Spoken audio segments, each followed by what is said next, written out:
Maya Pabengi, Pampanga, magandang gabi, Central Luzon.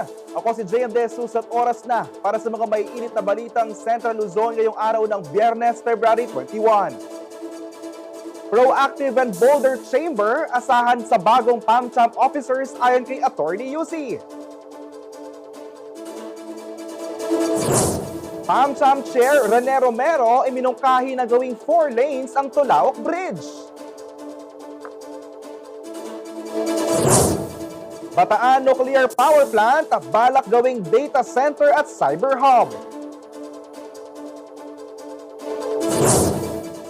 Pop-up market sa Clark Parade Grounds gaganapin ngayong weekend. At 4-year-old student mula sa Angeles City, wagi sa International Math Olympiad.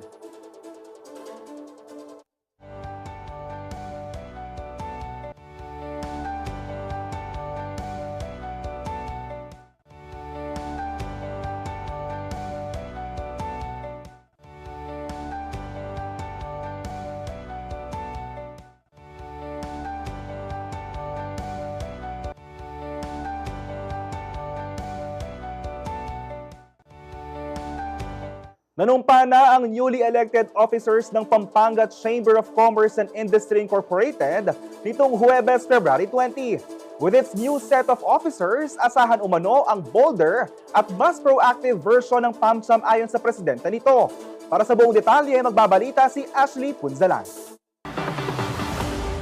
Formal nang nanumpa ang mga bagong opisyales ng Pampanga Chamber of Commerce and Industry Inc. o PAMCHAM para sa taong 2025-2026 sa kanilang 80th General Membership Meeting and Biz Matching Event nitong Huwebes, February 20. May temang Unlocking Opportunities for Business, Insights on Growth, Innovation, and Access to Capital, ang taunang event na ginanap sa Laos Event Center, City of San Fernando, Pampanga. Kabilang sa mga bagong talagang officers ay sina Rene Romero ng Romac Group bilang PAMCHAM Chairman, Terry David Carlos ng Merida Queen College, Pampanga Inc. as Vice Chairman, Attorney Paul UC ng Royal Security Agency Inc. for President, Dior A. Laos ng Laos Group of Companies as Vice President, Marilu Garbes ng MB Garbes Realty Services bilang Corporate Secretary, Marilu Tolentino ng Lupo S. Ramos and Company CPAs bilang Treasurer, at si CLTV 36 President Sonia P. Soto bilang Auditor ng Chamber. Ang mga newly inducted director naman ay sina Vince M. Garcia ng Chef Vince Garcia Culinary Group, Mark Nickdown ng TigerNet Host OPC, Jess Nickdown ng Nidal Group of Companies, Willie Tan ng Houseland Development Corp., Robert H. Law ng RDF Feed Livestock Foods Incorporated, Nestor Mangyo ng Central Country Estate Incorporated, Jim Jimenez ng Jewel Development Incorporated, at si Marco Hizon ng Hyundai Pampanga Incorporated.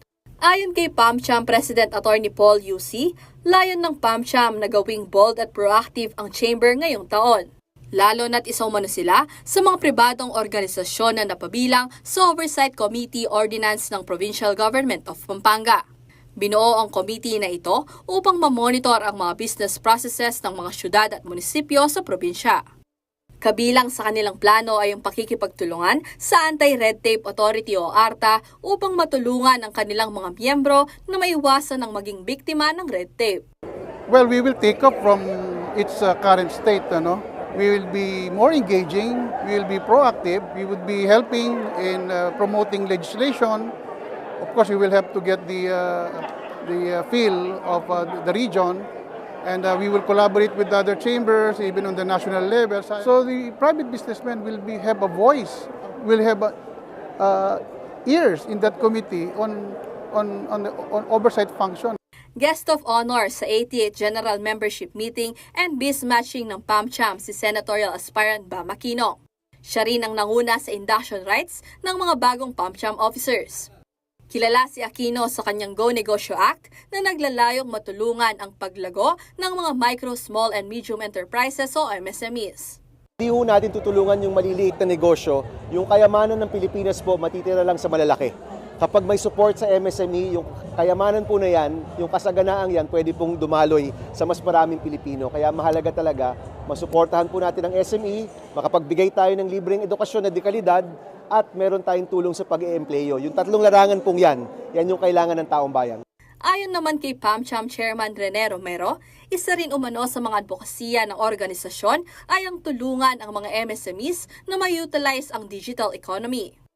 Because if we will not embrace that, we will be left behind. For more than 5 years now, PAMCHAM has been advocating that. So, kayo ang nasa malilit, lalo na ngayon, meron na tayong AI, kung ano-anong mga platforms na pwedeng gamitin for us to compete, not only domestically, but internationally. Bagamat mananatiling apolitical ang PAMCHAM, kailangan umano nilang magtalaga ng mga kriteriya sa pagpili ng mga lider sa gobyerno na maaaring makatulong sa pagpapalago ng business sector. We do not have any particular idea in mind, but anyone who would fall under the criteria on good governance, of course, being mindful of the feelings of the people, lesser personal interests, their governance should be business friendly. Samantala, nagkaroon din ng mga exhibition booths ang ilang mga businesses at MSMEs sa naturang event. Isa sa mga pangunahing misyon ng PAMCHAM ay ang maging boses ng business sector sa probinsya para sa economic development nito. Ashley Punzalan, CLTV 36 News. Sa ibang balita, inirekomenda ngayon ni Pampanga Chamber of Commerce and Industry Incorporated o PAMCHAM Chairman Rene Romero na gawing 4 lanes ang Tulaok Overpass Bridge sa bayan ng San Simon, Pampanga. Ito'y kasunod ng anunsyo ng Department of Public Works and Highways o DPWH Region 3 na magsisimula na sa February 24 ang rehabilitasyon ng naturang tulay. Matatandang ipinag-utos si Pangulong Bongbong Marcos ang rehab ng istruktura matapos bumaha sa naturang portion ng North Luzon Expressway noong 2024 na nagresulta sa Carmageddon. Naitaas na umano ng NLEX ang bahagi ng kalsada kaya dapat nang isunod ang pagtataas sa overpass bridge para sa ligtas na pagdaan ng mga malalaking sasakyan. Bagamat welcome development daw ito ayon kay Romero, dapat na umanong ikonsidera ng DPWH na gawing 4 lanes ang tulay. Dagdag ni Romero, posible raw itong maging alternatibong ruta para sa mga motorista na bumabiyahe patungo sa eastern part ng Pampanga.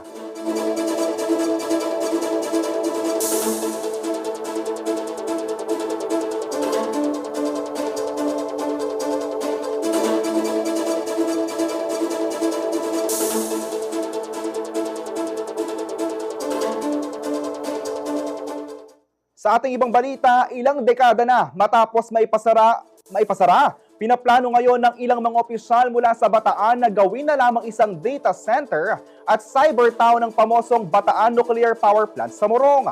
Sa isang pulong noong February 10, tinalakay ang mga posibleng pakinabang ng proyekto pagdating sa pagpapaigting ng digital infrastructure ng bansa gamit ang iba't ibang cloud services.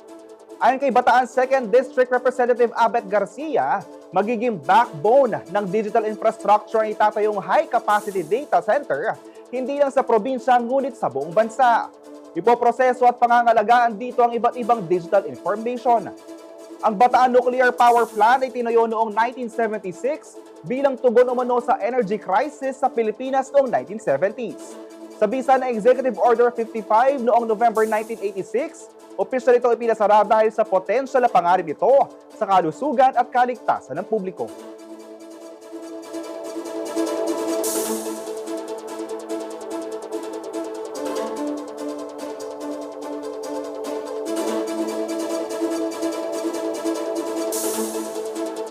Manatili nakatutok para sa iba pang balita ngayong araw.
Nagbabalik po ang CLTV 36 News para naman po sa ating Laos Auto News.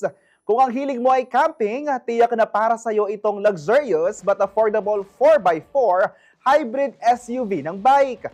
Ito ay merong sleek and stylish yet comfortable na bike B330E doon kung saan kasyang-kasya ang 5 passengers at cargo. May electric sockets pa ito para sa inyong camping appliances. Alamin natin kung ano ang may offer ng B30E doon with Bike Bacolor Sales Executive Jolea de la Cruz.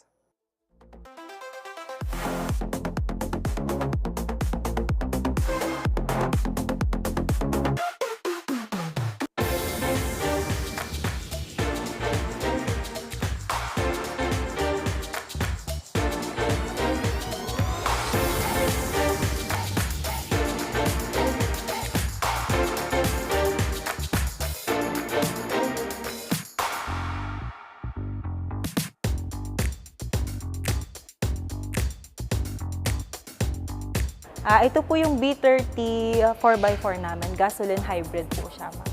Pag low speed po yung andar, yung electric po yung gumagana, and then 50 pataas po yung gasoline na. 1.5 po, turbocharge. Kompleto na po yung driving assistance ng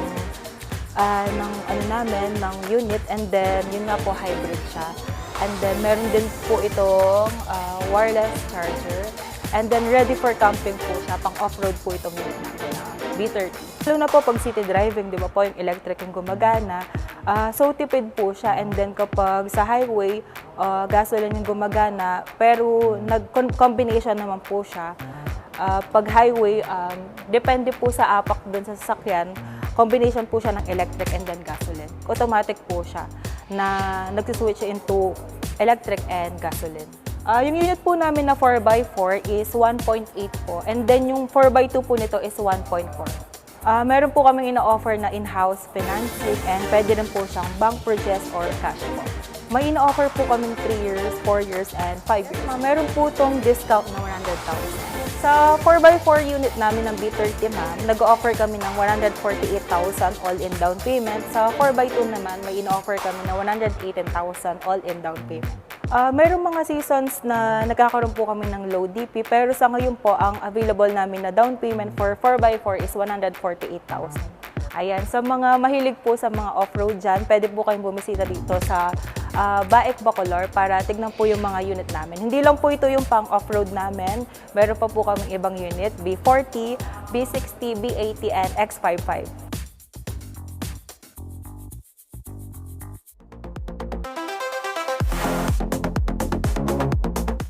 Sa iba pang balita, pwede nang iparehistro sa National ID System ang mga sanggol na wala pang 1 taong gulang ayon po ito sa PSA.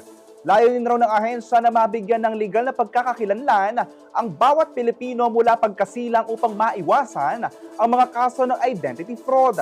Alamin kung paano i-register ang inyong baby sa report ni Aisel Fernando. Inanunsyo na ng Philippine Statistics Authority o PSA na maaari nang iparehistro sa National ID System ang mga sanggol na wala pang 1 taong gulang. Ayon sa PSA, kailangang rehistrado na sa National ID System ang magulang o guardian ng bata dahil ililink ang kanilang ID number.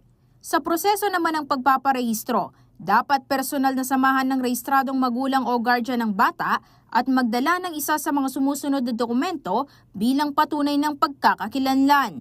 Certificate of Live Birth mula sa PSA o Local Civil Registry Office. Report of Birth mula sa PSA o Philippine Foreign Service Post. Certificate of Foundling mula sa PSA. Certificate of Foundling or Certificate of Live Birth or Persons with No Known Parents mula sa PSA. Municipal Form Number 102 mula sa Local Civil Registry Office. Philippine Passport or e-Passport mula sa Department of Foreign Affairs. Anumang dokumento na naglalaman ng buong pangalan ng bata, petsa at lugar ng kapanganakan, buong pangalan ng ina at buong pangalan ng ama kung kinikilala ang ama. Sa kasalukuyan, tanging demographic information at front-facing photograph lamang ng bata ang kukunin. Ang kumpletong biometric data tulad ng fingerprints, iris scan at updated na larawan ay kukunin kapag umabot na ang bata sa edad na 5. Para sa karagdagang impormasyon at mga update tungkol sa proseso ng pagpaparehistro, maaaring bisitahin ang official Facebook page ng PSA Philippine Identification System o magtungo sa pinakamalapit na PSA Registration Center sa inyong lugar. Aisel Fernando, CLTV 36 News.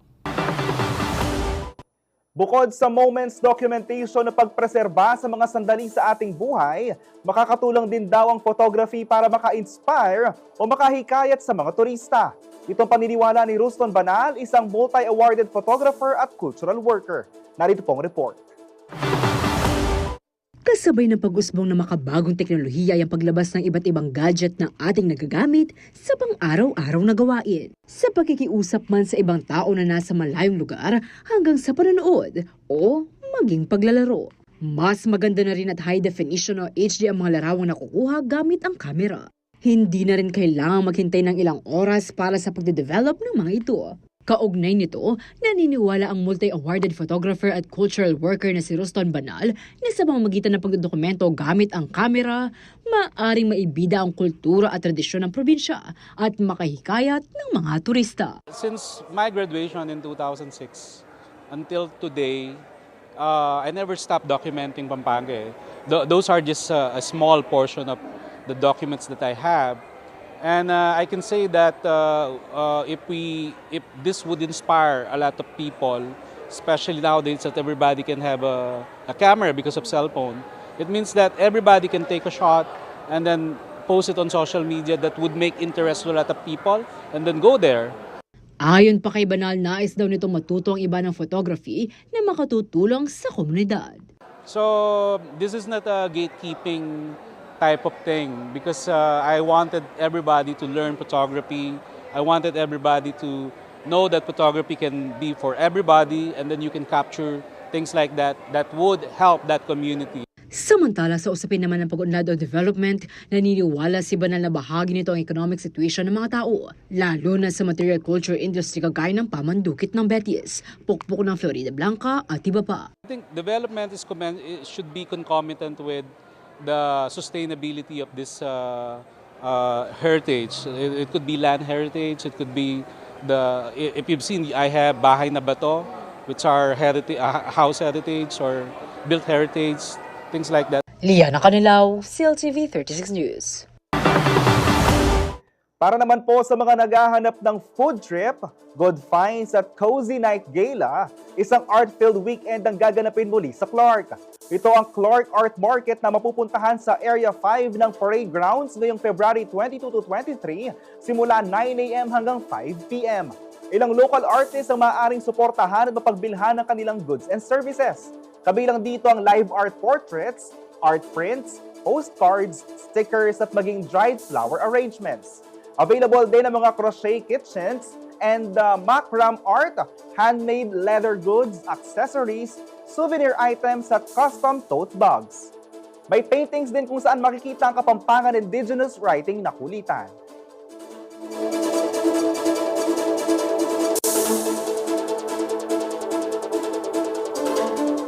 Manatili nakatutok para sa iba pang balita ngayong araw.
Nagbabalik po ang CLTV 36 News at para naman sa ating balitang sports, ihatid po ito ni Kelo Makapinlang.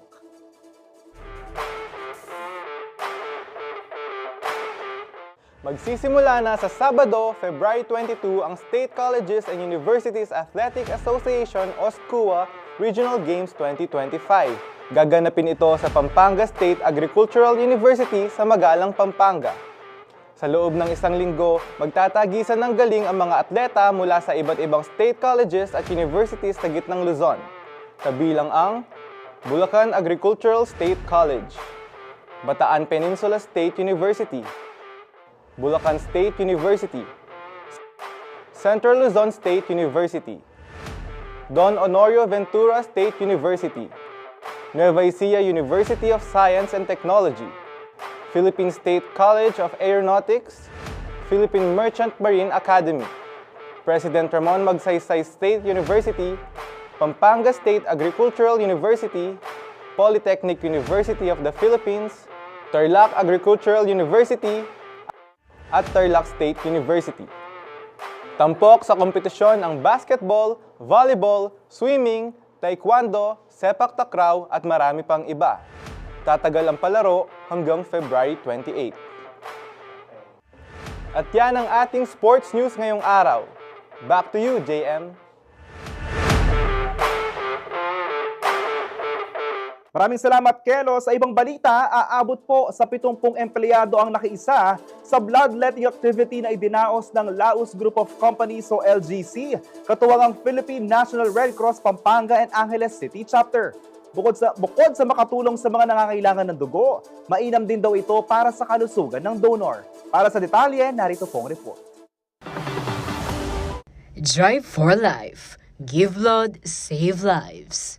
Isa ang bloodletting activity sa mga taon-taong idinaraos ng Laos Group of Companies o LGC, hindi lamang para sa kanilang mga empleyado, kundi para sa komunidad. At ngayong 2025, muli na namang pinangunahan ng LGC ang life-saving deed sa pagkikipagtulungan sa Philippine National Red Cross, Pampanga, Angeles City Chapter. Nakiisa ang 70 empleyado ng kumpanya sa nasabing aktibidad na ginanap ngayong Biyernes, February 21 sa LGC Training Center. This started way back in 2009, so it has been running for 14 years, not counting the pandemic years. No? So this gave our employees the opportunity for them to give back to the community by donating blood. Of course, we all know that by donating blood, we are able to save lives. So, then benefits-wise for our employees, of course, in donating blood would be their overall physiological health. So, according to studies, it decreases the chance of cardiovascular diseases, and it somehow releases stress also. Bukod sa pagbebenta ng dekalidad na sasakyan at pagbibigay ng world-class customer service, kilala rin ang LGC sa kanilang iba't ibang gawain sa ilalim ng corporate social responsibilities. Aside from the blood donation which we conduct every year, we also foster and advocate green campaigns. Like for example, last year we were involved in the recycling of plastics. So we have partnered with PBSP, and we came up with a recycling drive, and we also have other green projects which are somehow connected with the automotive industry. Masaya naman ang mga empleyado sa pakikibahagi rito dahil bukod sa nakatulong na, nakabuti pa ang blood donation sa kanilang kalusugan. Privilege, opportunity to help others din. And sabi nga, may personal health benefit din aside from helping others. So, every opportunity counts talaga. Kaya ginagrab natin every opportunity. Actually, every blood drive is, as much as possible, is tinatry kong mag-participate. Kasi one way din siya para makatulong, and at the same time, mas healthy kasi pag nagdo-donate ka ng dugo. Regular akong nagdo-donate ng blood. Naniniwala kasi ako pagka nag-donate ka ng blood, importante yun pagka makatulong ka sa ibang kapwa mo, na lalo na pagka nangangailangan ng dugo. So maaaring makasave ka ng lives. Yun yung laging iniisip ko. At saka every time na may blood donation, kahit sa church, regular akong nagdo-donate. Lia Nakanilaw, CLTV 36 News. Pasibayo ring pigmasusyaning 159th birth anniversary ng Felix Napao Galura, Kimbalen Bacolod, pauno nining maragol ng ambaging literaturang Kapampangan. Albentayang buong detailing report ng Ashley Punzalan. Pamamuge king kadinalat ang pong 50 siyam abanhuang kebaitan ng Felix Napao Galura o kilala mo naman ang timong ibpaning gramatikong Kapampangan. Iniing aktibidad apik sa Dyanan ng Tourism Office ng Balen, Bacolod, King Villa de Bacolor, Pampanga, ngayong Biyernes, February 21. Merapat yaing commemoration rights king monumento ng Galura, abig silbing alkalde ng Balen, kilob ni Ngalos Apulong Banwa, manibat 1909 hanggang 1918, bayo yung may ango BIT, inyang July 1919 king edad a 53. Banwa-banwara ning gagawan ing pamagmasusi king Aldong Ayni, pauli na ning ambag ng Galura, king kasalaysayan ang poking kultura dareng Kapampangan. Kapamilatan ne iti, ning kayang gelingan king pamamawesya ang pong pamanyulat literatura king amanong siswan. Felix Galura inapaw, maragulya inambag Kimbalen Bacolod. Ini Kimbalen Bacolod, siyempre we take pride o peace compliments, so we are proud na metong yang matenakan anak Bacolod at maragulya ayang bagay kasaysayan, kaya naman ng Aldo na yung kebaitan na gagawa tamong okasyon, gagawa tamong tsuntsunan o programa, antimong ablas, kaya kayang masanting adepat, Kimbalen Bacolod. Kaya be karing peka pamosong obra ng Galura, ing pamag-translate ng Kapampangan king Noli Me Tangere ng Rizal. Ring sinulat ng akda, aing Mora o The Moor Maiden ametong naman play. At ing gramatika Castellana at sanayan na malagwang pipag-aralan king Amanong Kastila. Kompositorya namang original Kapampangan prayers at pasyon. Sinulat nemo naman ing Zarzuela ami kapamagat ay ing Singsing Abakal, kaya be ing ibaning literaturang Kapampangan ay Juan Crisostomo Soto. Samantala, tinagon laking pamitipon ng paliping Galura, kaya be ring Don Honorio Ventura State University Cadet at officials. Itristan Hinko amigdalit musikang Kapampangan, ang poreng poeta Laureado Ari Frank Ginto, Adrian Lee Magkalas at Nino Jomar Gipe amigdaking poesya. Para kang Edna Galura Jurado, ing apo ng Galura. Makasaya kanukeng puso, ing pamagmasusi ang pong pamamyerang ulaga, ning anak Bacolod king kebaitan na ning karelang ingkong. Matula ko na dakala tao. Siyempre, kamag-anak miya. Tsaka diyang matuani, kikilalanan miya pa. Itang pamikalugod kay Tikim Bacolod. Ing kayang pakisabi, sana balaos siya ing pamangilala agagawan na ning karelang Balen, karing mayayaliwang obra ng Galura para karing tutukipang henerasyon. Bagay anasa na muna mang Voltaire Bong San Pedro, ing tourism officer ning Bacolor LGU, mang midinan lang inspirasyon ang pong masabal king kulturang Kapampangan ding matenakang anak ning Bacolod. Ngayon, Bacolod dara, Atenas na ning Kapampangan, sali ning Legua, sali ning Kabiasnan. Nung tuknangan tamo ini, din yung bayong generasyon, eda naabalo yan. So it's time to look back, ne? And they have to take pride of the tradition, culture, and history of Bacolor. Dapat abaluda what it takes to be a Bacoloreño. Ashley Punzalan, CLTV 36 News. Manatili nakatutok para sa iba pang balita ngayong araw.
Nagbabalik ang CLTV 36 News at sa panahong ito alamin naman natin ang lagay ng panahon kay Rogelio Reyes, ang weather specialist mula sa Pag-asa Clark Station.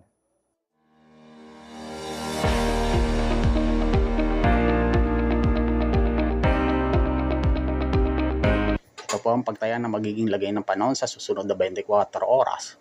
Sa ngayon po, wala po tayong namomonitor ng sama ng panahon o bagyo sa loob ng Philippine Area of Responsibility. Magiging maulap at maulan ang malaking bahagi ng ating bansa. Shear line po ang patuloy na nakapekto sa Southern Luzon, Visayas at bahagi ng Mindanao. Dahil po dito ang Bicol Region, Mimaropa, Visayas at Northern Mindanao ay magiging maulap na may kalat-kalat na katamtaman at minsan ay malalakas ng mga pag-ulan na may mga kasamang pagkidlat at pagkulog na posibilidad po na magdulot ng pagbaha at pagbuo ng lupa. Samantalang, ang hanging habagat ay patuloy na nakapekto sa malaking bahagi ng Luzon. Dahil po dito, ang Metro Manila, Central Luzon, Cagayan Valley at Calabarzon ay magiging maulap na may katamtaman at minsan ay malalakas na pag-ulan. Yan po ang pinaka-latest mula dito sa Pag-asa. Magandang hapon po.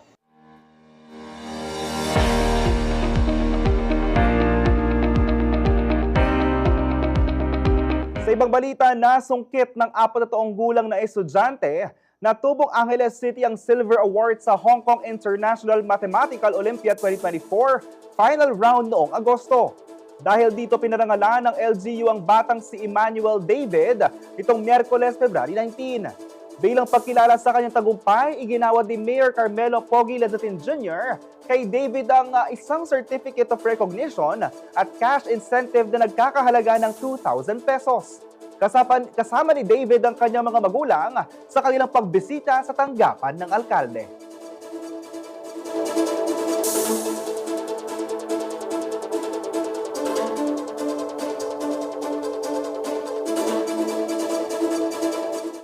Idinabas ng Taste Atlas, isang kilalang food ranking platform pagdating sa food critic reviews at authentic recipes, ang listahan ng 50 best egg dishes sa buong mundo ngayong February 2025. Nangunguna sa ranking ang Ajitsuke Tamago, isang traditional Japanese dish na binubuo ng soft-boiled eggs na binabad sa mirin at toyo. Pumangalawa rito, ang paboritong ulam ng mga Pilipino, ang tortang talong. Gawa ito sa inihaw na talong at bahagyang binating itlog at patunay ito na kahit ang tradisyonal at pang-araw-araw na ulam, kinikilala pa rin sa pandaigdigang gastronomiya.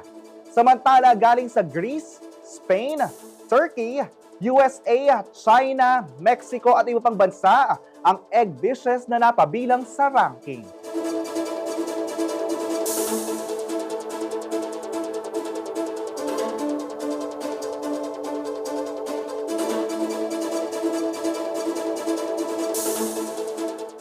Samantala, ibinahagi na ng Miss Eco International ang official photos ng pambato ng Pilipinas na si Alexi Brooks. Suot niya rito ang isang deep blue sequined high-slit gown. Agad namang umani ang mga ito ng positive reactions mula sa pageant fans. Bukod sa good luck messages, ilan ang bumanggit din sa sikata na linyang Basta Ilongga, Guwapa, bilang pagpapakita ng suporta at pagmamahal para sa Miss Eco Philippines 2025 Queen. Taong 2024 nang mapabilang si Alexi sa top 10 ng Miss Universe Philippines kung saan ang Bulakenyang si Chelsea Manalo ang kinoronahan. Dadalhin ng Ilongga Beauty ang pangalan ng bansa sa Miss Eco International 2025 na gaganapin sa Egypt sa Abril.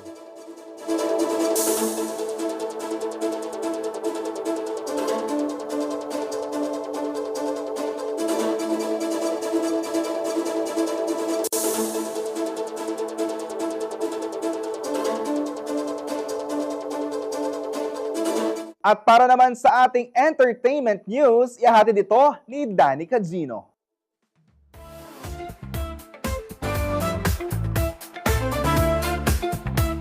Nagpasiklaban ng ganda at talento ang mga buntis sa Ngiting Fernandina 2025, isang pageant na pinangunahan ng City Health Office ng San Fernando.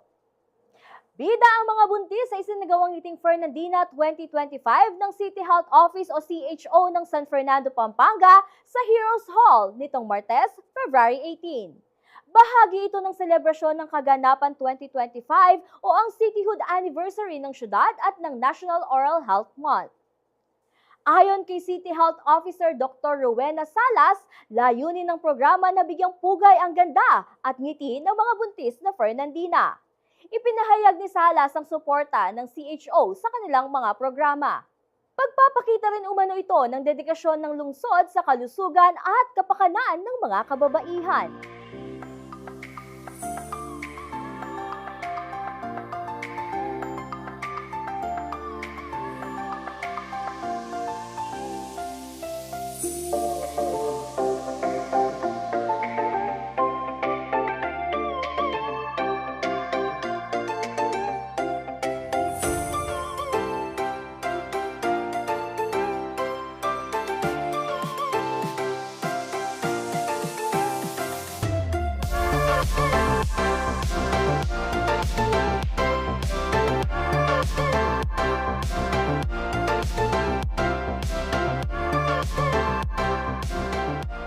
Matapos ang pagrampa at pasiklaban ng mga kalahok, sa huli ay kinoronahan si Gia Villegas mula Barangay Bulaon bilang grand winner.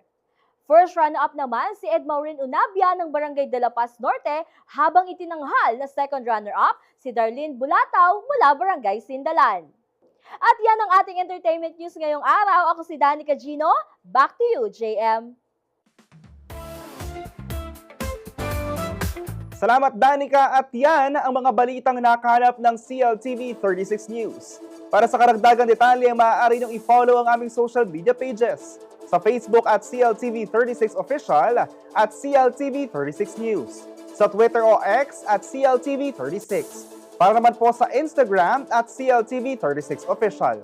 Kung nais nyo namang balikan ang mga programa ng CLTV, pwede nyong bisitahin ang aming YouTube channel at CLTV 36 Official at ang aming website www.cltv36.tv.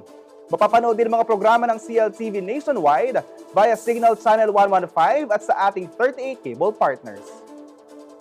Kasama ang buong pwersa ng CLTV News and Current Affairs, ako po si JM De Jesus. Maraming salamat po at happy weekend.